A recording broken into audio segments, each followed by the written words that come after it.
Sunday కదా అని దోస్తులతో సినిమాకి వచ్చాం. సినిమాకి వెళ్ళినంత వరకు టికెట్ల కోసం గొడవ, సినిమాలోకి వెళ్ళాక ఇంటర్వెల్లో స్నాక్స్ కోసం గొడవ, సినిమా అంతా అయిపోయాక ఆడలాగే ఈడలాగని పనికి మాలిన గొడవ.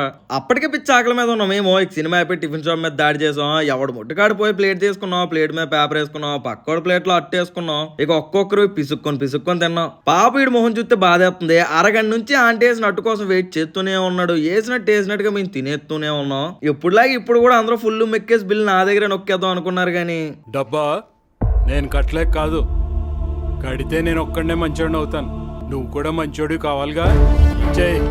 ఇక ఎవరు కడతాడబ్బా అని ఒకడు మొక్కలు ఒకటి చూసుకుంటే అప్పుడు వచ్చాడు టైం కథ. నిజంగా డబ్బులు కొడుతున్నా లేదా అని ఒకడేళ్ళు మాయ ఫోన్ పే ఓపెన్ చేశాడు రా అన్నాడు. ఇంకొకడేళ్ళు మాయ అమౌంట్ కొట్టాడు రా అన్నాడు. ఇంకొకడేళ్ళు మాయ డబ్బులు కొడిసాడు రా అన్నాడు. ఇక చూసుకో ఒక్కొక్కరు మీ సాకు ఈ డబ్బులు ఇవ్వడం ఏట్రా బాబు అని.